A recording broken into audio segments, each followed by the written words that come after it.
India. Namaskar, I am Deepak Rath. I welcome you all to the Uday India digital channel. Friends, today we are so lucky that today we have with us the Honorable Governor of Andhra Pradesh, Sri Biswabhusan Harichandan.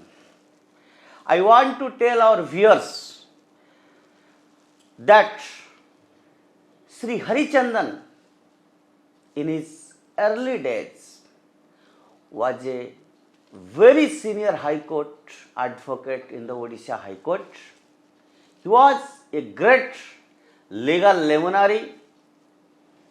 Afterwards, he was actively involved for upliftment of the society in Odisha, for upliftment and improvement of culture of Odisha, history of Odisha, and in fact, he ran many movements, he mobilized many organizations for the development of culture and history of Odisha. Afterwards, Sri Harichandan joined in active politics. He became MLAs for 5 times in Odisha, and he was also cabinet minister for 4 times.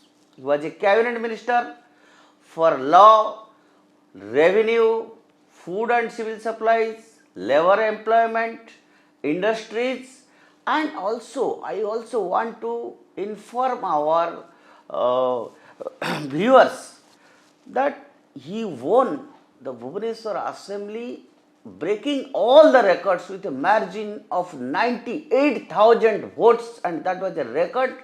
And while he was a member of Odisha Legislative Assembly, he was a great legislator who fought for the interest of the people of Odisha, state of Odisha many times. And for anything, any important issues, for any connection between the center and state government, he was always connected. He was always taking a forward movement for the greater interest of Odisha. Sir, I welcome you to the digital media of Uday India. Sir, I want to ask you that recently you have heard of there erupts controversy between the governors and the state government. There was media reports in West Bengal, in Maharashtra, and in Kerala for many obvious reasons. I want to know why such thing happens in the state governments, because governor is a constitutional, his role is to abide by the rule of law of the state. But why such incidents happens? Why? What may be the reason, and what should be the role of governor? Kindly tell our viewers. Governor is a constitutional post, Of course. and as governor, what he will do and what he will not do, that is also known in the political circle and in administrative circle. In some states, there is difference between the governor and the chief minister. And I don't think this is a very, it gives a good message to the society. In my consideration, that there should be a harmonious relationship between the governor and the chief minister. As we say that there should be harmonious relationship between the executive, legislature and judiciary. Yeah. Because we are all for the people. Yeah. So, if there is the question of people, everything can be done. And it must be done in a tactful manner. And the chief minister and the governor, they must remain within their own limitations. So that I think they can work for the development of the state Otherwise, if there is wide differences and sometime Chief Minister is going in one line and the governor, and there is some sort of difference between them, it is at least to be avoided in the interest of the people. Yeah. Sir, in Andhra Pradesh, like Maharashtra, earlier in Maharashtra, now in West Bengal and in Kerala, in your state also, Jagan Reddy, he is from a different political party. But till now, there is no such reports. What is your opinion in your state and how you are having a relation with your chief minister and how? Please tell us your viewers. I have good relationship with the Chief Minister. And different issues of the state, different issues of the people, we discuss. We want the development of the state and development of the people. And this is the role of the governor also, to look to the interest of the people, also development. And therefore, the Chief Minister, who is a popular man, I think, very popular, have launched a number of welfare measures and is working always. And in many cases, he has a discussion with me on different issues of the state. And therefore, there is absolutely no question of having any difference. And in Andhra Pradesh, we are running well, and myself, Chief Minister is doing his work, developmental work in different spheres, and I also do my job as governor. And we have cordial relationship, and in complicated matters, we also make discussion. If there is anything which poses some sort of problem, I invite the Chief Minister to come to Raj Bhavan, and he comes. And he also, if there is any problem, he discusses with me. We are within our limitations, and there is harmonious relationship between the governor and the Chief Minister. This is a very good piece of news, and that should be the spirit in a state.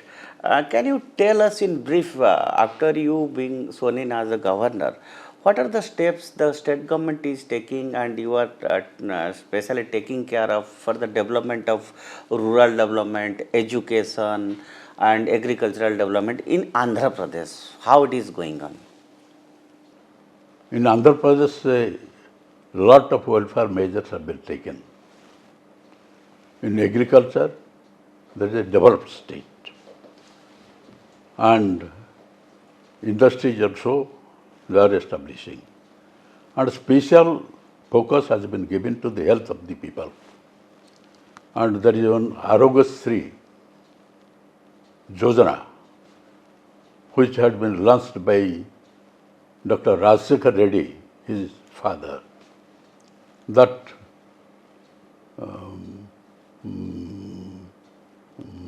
project is continuing till today. And along with that, so far as Ayushman Yojana of the central government, they are also implementing in the right spirit. So many people are taking the benefit of this two projects. Right. And in difficult times also, the Chief Minister goes to the Prime Minister, discusses with him about the state problem. And they have one Raitu Bharsa Kendra, that is for the farmers. And they have perhaps more than 11,000, 1,100 Raitu Bharsa Kendra in the state. In Raitu Bharsa Kendra, all the problems of the farmer is being solved. Farmers will make the test of their soil, and they get pesticide, different types of manures, and whatever they require, and seed, sometimes spurious seeds are being given, and tested seeds are also given, and they will purchase everything from the Raivursa Kendra. And in everything, immediate payment will be made because there also a representative of bank would be there. And so far his products are concerned, they also, for the products, they come to the Raivursa Kendra. Therefore, supposing paddy, there is in many places people are going to the mandi depending on the miller's mercy, and it is not being procured, and the distress sale, because the farmer is being compelled to have face the distress sale as all his paddy is not being purchased by the government. But there is no question, they will bring their paddy or other products, and Raitu Varsa Kendra will give them the price. And that is a novel system, and that is something unique in the entire country. And therefore it is such a nice project that Chief Minister had also requested me that once you please visit some Raivursa Kendra. I had also visited, and I said that this is a unique project. I discussed with all the experts who are there and the persons who are in charge of it, and I was fully satisfied that perhaps there is no such unique project in any other state. It is a model. And in other cases also, people's problem, the Chief Minister immediately attends it, that it is qualification. And irrigation, it is also rich in irrigation. And so if there is any calamity, natural calamity, immediate steps are being taken. So, on the whole, everything is running well. Okay. And they are exporting mangoes.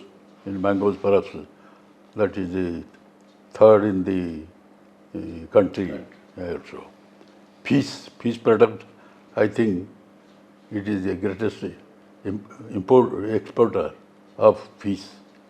Like this, agriculture people are hardworking, and people have some faith in government, and people's problem are immediately taken up. Okay. Central government also has recently started new national education policy. What is its status in the state government, and can you in brief tell us how you are working for education in Andhra Pradesh, especially higher education? Andhra Pradesh has a number of universities. Government sector only 22, but number of universities there. Education is given the priority. And the day the Prime Minister announced this new education policy, 2020, they also committed that we will immediately implement it. And it is very fortunate that they have implemented. And I have the occasion as Chancellor of the universities to have attended the convocation, and in the convocation, we on the education policies and other things, it was also discussed. I speak on new education policy, and everywhere I have heard, and in the conference of the Vice Chancellors, I also asked them how you have adopted the new education policy of the central government. They said that we have implemented it in the very gracefully, and therefore education policy is, I think, it is ahead of many more states. Very good. Sir, last week just I had met with Governor of Himachal Pradesh, and as a governor he told me that he is taking special problems of Himachal Pradesh like landslide he has called on all the researchers, scientists to tackle that problem. Also, on his own, as a governor, he is taking initiative for promotion of Sanskrit language. So he is inviting the students and teachers, giving training for spoken in Sanskrit. Like, is there any, as a governor, your dream for the state of Andhra Pradesh, or any special area that you want to do for the state of Andhra Pradesh? Not particularly for the development of Sanskrit. It is not done, but in the matter of developed education, all attempts are being taken. Yeah. And I am happy that new education policy is immediately adopted. And much stress is being given to it. And regarding research and other things are being done in the universities, and universities are functioning very well. Andhra Pradesh is definitely a progressive state, and where you want to see it, where it should grow, and what more to be done. It will definitely grow. It is a developed state, no doubt. It is grow because in every sector they are very sincerely implementing the policies. Yeah. And they have a village secretariat. So, regarding this rice and all other pension, etc., everything is directly go to the people. They go and distribute. That is a nice system.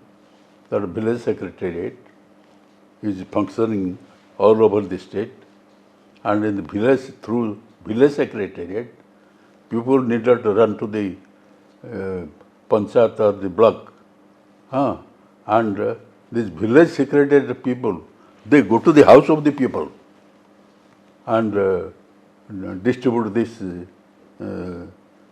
rice and pension, everything which are required and which are being provided by the government, they are being distributed in the people of the village secretary.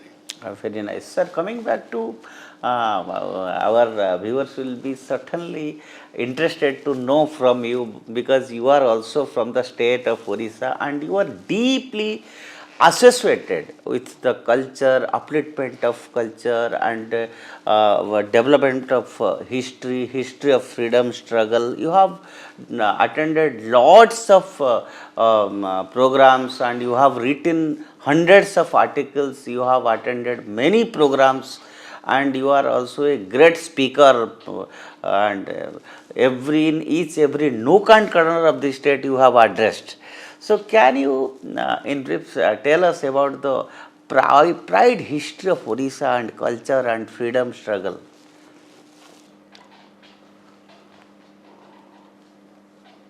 Odisha's culture, tradition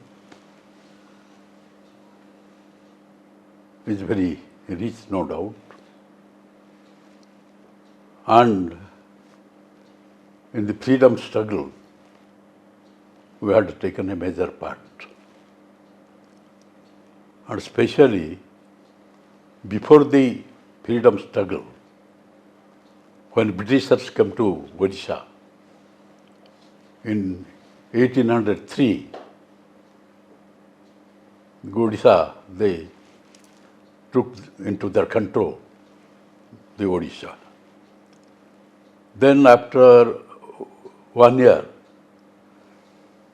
in 1804, Joy Rajaguru, the chief minister of the Raja, under his instruction, he fought with the Britishers. And at that time, Khurda has been reduced, and therefore he was defeated and very inhumanly hanged at that time. And so far the people, the Paikas and the people who are actually fighting, they are very much aggrieved also. And from the very beginning, they are opposing the Britishers.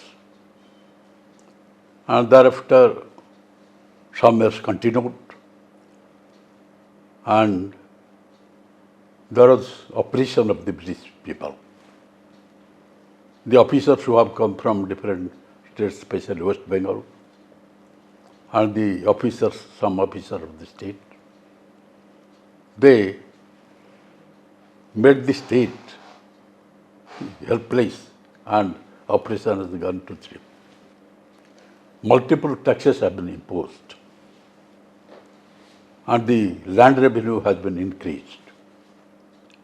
And the Paikas, who are the foot soldiers, they have been given Jagir land in lieu of some remuneration for their service. That was the tradition in Orissa. Because the powerful emperors of the state, where Gajapati Maharaja was ruling, they are given Jagir land. And that has been abolished. And the Dalbeharas, who are the chief of different forts, their Jagir Jami has also been abolished. And a situation came which became intolerable. And at that time, Bakshi Jagabandhu, the commander-in-chief of the Raja, he came forward, asked all the Paikas that will fight against the Britishers, will drive them out. And he moved all over Orissa. And for fighting also some finance is also necessary. And he had good contacts because Bakshi has a great status with the Raja. And Raja of Khordha, Puri or Gajapati Maharaja, is called as Thakur Raja. The people have greatest faith in Lord Jagannath. And even the powerful emperors of Odisha, they say that I am not the ruler. The ruler is Lord Jagannath. And I am just a Raut, a representative of Lord Jagannath, and in that capacity I am ruling the state. That is the tradition. And therefore, and so far as the Bakshi is concerned, Bakshi family traditionally they are the commander-in-chief. They have a great respect in the state. And so far as these Paikas are concerned, the soldiers, on the call of Bakshi, they can do anything. They can jump to the fire. They don't bother for their own safety. So Bakshi had given a call for fighting against them. And he had also good relationship with all the Rajas and Zamindars. He appealed to them.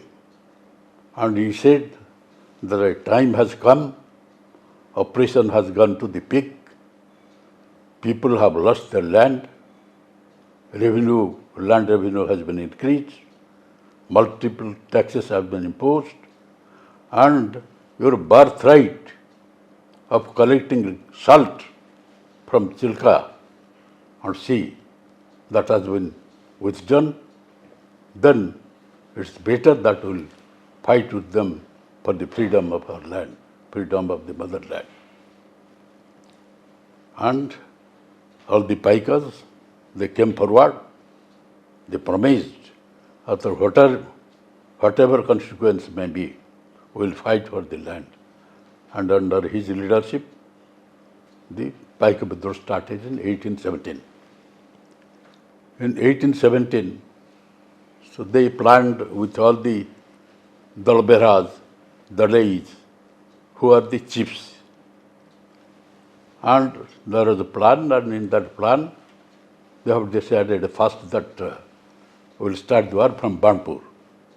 First war of independence. Yes, because it was inaccessible in some respect, because there are hills, there is Chilka Lake, and they selected that it was the best place. And when Bakshi Javandu discussed with my ancestor Dinabandhu Samtarai, because that fort is under his control, and 14 other forts are also under his control. He also advised that we will wage war, we will smash the Britishers here, and therefore it will send a good message, and therefore it will be easier. Therefore, we can make all sorts of sacrifices. He promised to Bakshi. Then Bakshi decided, well, let us start the war from here, and you are in charge of it. There was a big battle at Banpur. There is a Paltan Padya, and Britishers were defeated there. The British, all the British institutions have been burnt into ashes, and treasury has been looted. 15,000 rupees was there, that was also taken away. And Britishers left Banpur, and this message, like wildfire, went to the entire state. And it created the spirit of patriotism amongst the people. And everywhere people got ready to fight. And they sent a message to the people that it is not impossible to drive out these foreign people who are ruling over us. Then Khordha was the capital. Then Bakshi marched towards Khordha through Borgad. Lieutenant Pride was in charge of Khordha, and he was getting ready for fighting with Bakshi Jagabandhu. Bakshi Jagabandhu with Dinabandhu Samtarai, our ancestor, Dalbera, and Banpur soldiers and others, and in which also from Ganjam 400 Kandhas had also participated. These Kandhas had a great participation in the soldiers. They proceeded to Khordha, and Pride was getting ready to fight with them. And when he came to know that 5,000 armed pikas are coming to Khordha, headed by Bakshi, he was terrified. Because at that time, he expected that the plan was that Paris will also join with him. But Paris could not reach. So, without any war, without any bloodshed, Khordha was conquered. But, sir, I want to ask you that you told in 1817 that was the real first war of independence. But at the national level, 1857 is known as the first war of independence. And regarding this, you had met with the then President of India, Sri Pranab Mukherjee, at Vigyan Bhavan. He also agreed, and you were there. And what about that? Can you tell us about that? Let at national level people know when was the first war of independence and why there is a confusion. We are very proud about the Sipai mutiny, because our brave Sipais, they fought with the Britishers. And at that time, in some places also, they have conquered. Therefore, it has been accepted as the first war of independence. Though in that war, Jhansi ki Rani, Nana Sahib, Tantia Topi, and others had participated. But my point is that for the freedom movement to get the recognition of a war of freedom, people's participation is necessary. So far Odisha is concerned, it is a people's war. It is a bloody mass battle of the common people. And common people had participation all over the state. And with these people, they fought. And that was run 40 years before the Paiko mutiny. Paiko mutiny, for it we are also very proud. Yeah. Because we have also observed this 150th. There is no dispute because at the national level it has been accepted. Yeah. But we made an appeal that so far as Paiko Vidroh is concerned, which continued for long 8 years, because I have left one thing, there was third war, battle with the Britishers. And in the third war, also, Paris has lost his life. And others, the Britishers were crushed and killed. At that time, the Raja of Khordha was in Puri, though actually he was not imprisoned in the palace, he was confined. He had no independence. Therefore, the decision of Bakshi was that Puri should be the place where we can fight and bring out our Gajapati Raja to Khordha, the capital. Then he proceeded to Puri with the 10,000 paikas.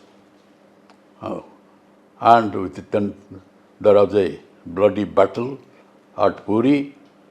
They were defeated. They left Puri, and Bakshi had brought in a very ceremonious way the Raja of Khordha to his capital, Khordha. And before that, all these incidents are there. That in 4 places, they have been defeated. And then when they found that it is going out of control, so they withdrew soldiers from the Madras regiment, Bengal regiment, and they concentrated their fight. And in that fight, somehow they given a forged letter to Bakshi that a real attack, they must take revenge because in 4 places they have been defeated. Forged letter had been given to Bakshi that the war will be at Puri. They want to attack Puri and take Puri into their possession. Therefore, Bakshi told Brahma, who was the next man to Bakshi, that you be in charge here, let other paikas there. Gajapati also was there. When Gajapati said that it will not be safe in your absence to fight because actually they will attack here, not Puri. Bakshi said that is the central point. And since you are there, I don't bother. And Brahmara is there, and packages are there. With a limited number of packages, I will go there. Still then, 10,000 with 10,000 packages, he had gone there, defeated them, brought the Raja. This is the background. That means there is a complete people's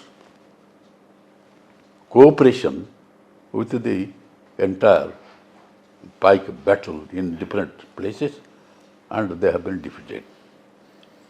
Then when they were defeated in the absence of Bakshi, in the last fight, thereafter Bakshi changed his strategy.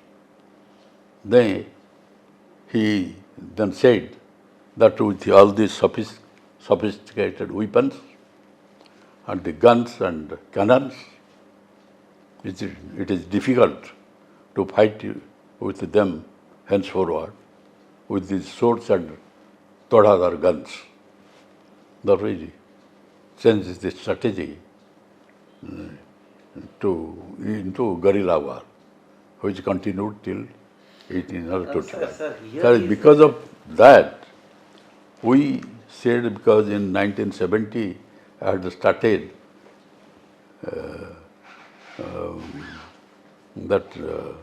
in the Cultural Affairs Ministry, Paika Vidroj, Samaha.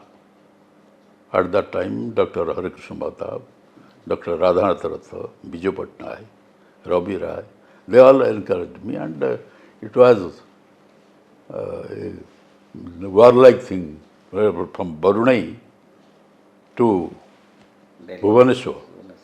There is paikas with sword and shield, horse riding pirate because in a great number, and from Barunai taking a masal after the puja of Ma Barunai, yeah. they came.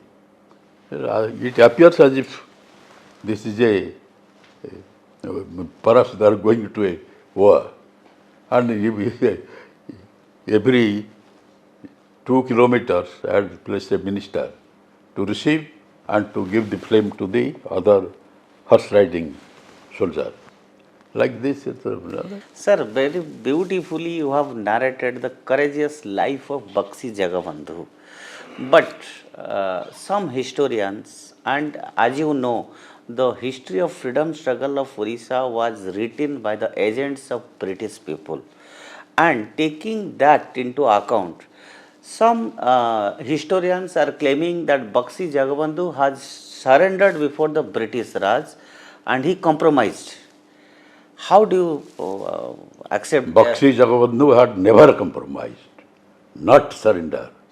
I have studied the entire history, and what happened, when they have controlled the entire country, therefore they said that if Bakshi will surrender, we'll keep him with all honor, there will be no restriction on him. He will live peacefully till the end of his life. Bakshi did not care for it.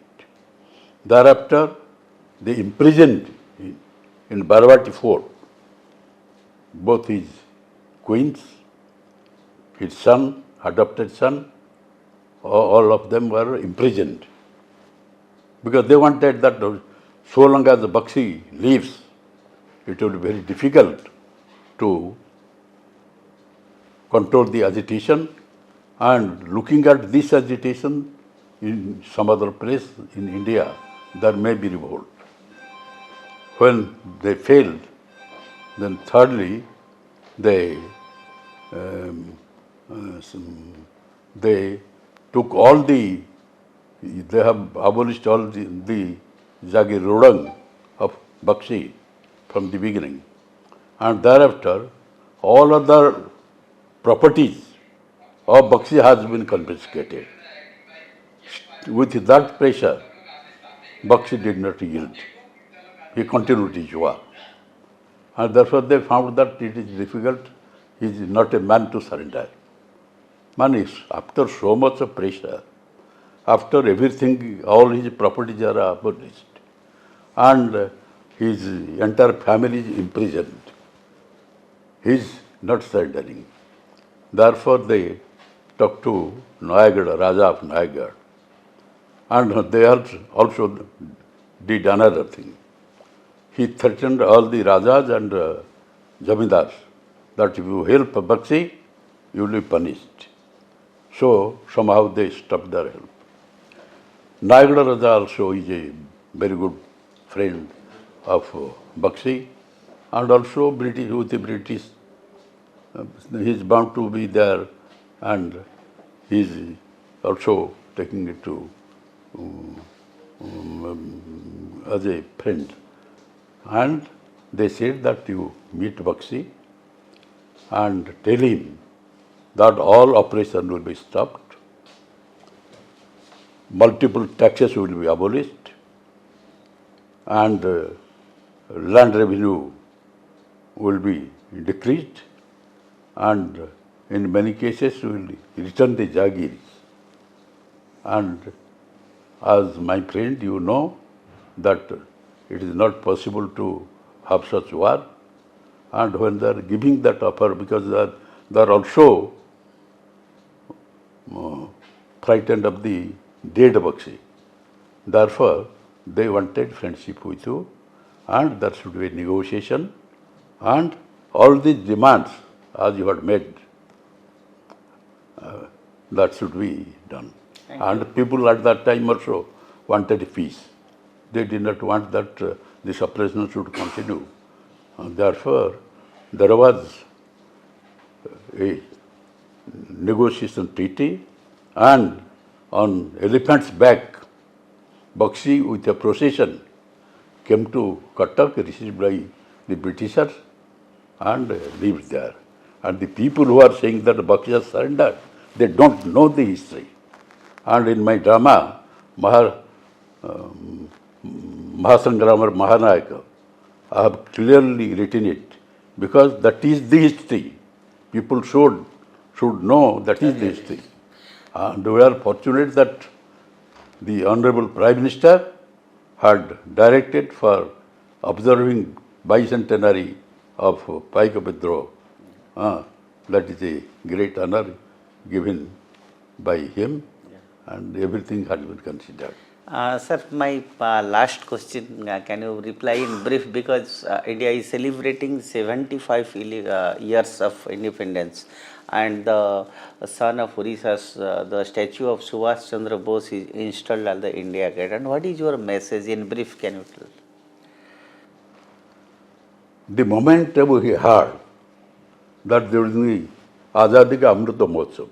Azadi Ka Amrita Mahotsav is the brainchild of the Prime Minister. And his entire interest is that, taking into consideration wherever there is any sort of battle, and wherever there is people who have made sacrifices and fought for freedom, they should be honored. And by that, the spirit of patriotism will be enkindled in the hearts of the people. Therefore, it will be possible to have Atmanirbhar Bharat. That is the conception.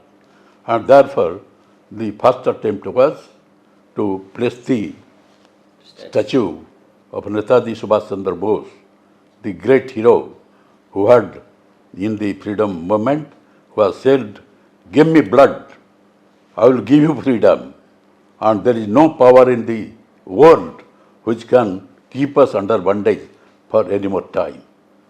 But such a great hero, who had spent his childhood in Odisha and thereafter came to the national politics, and fought from outside and outside the country, had Azadi's government, and had contact with Japan, Germany, Italy, like 6 countries who had promised to fight for India's freedom. And such a great son has been ignored. And we are so proud the day we heard that our Honorable Prime Minister will install the statue of Netaji Subhash Chandra Bose. And it is a great thing, because George V statue has been removed and in that very place, the statue of Netaji Subhash Chandra Bose has been installed. And so far the Rajpath is concerned, that has been converted to Kartavya Path. And the Prime Minister said, Modi ji said, that the symbol of slavery has been removed. It is a great thing, the entire country is proud. Yeah. And therefore I had also gone at the beach at Netaji Subhash Chandra Bose there, and not only I, in the entire country, that this patriotic feeling which is getting enkindled is a thing, is a matter for having, for enhancing the prestige of the country in the international field. So Modi had come forward, and it is the greatest contribution. Thank you, sir. Viewers, you have seen how beautifully the governor of Andhra Pradesh has narrated the history of Orissa and his vision for the development of the state of Andhra Pradesh. Being a legal luminary, he also praised the Prime Minister for the installation of the statue of Subhash Chandra Bose at India Gate. Deepak Rath from Andhra Bhavan, New Delhi.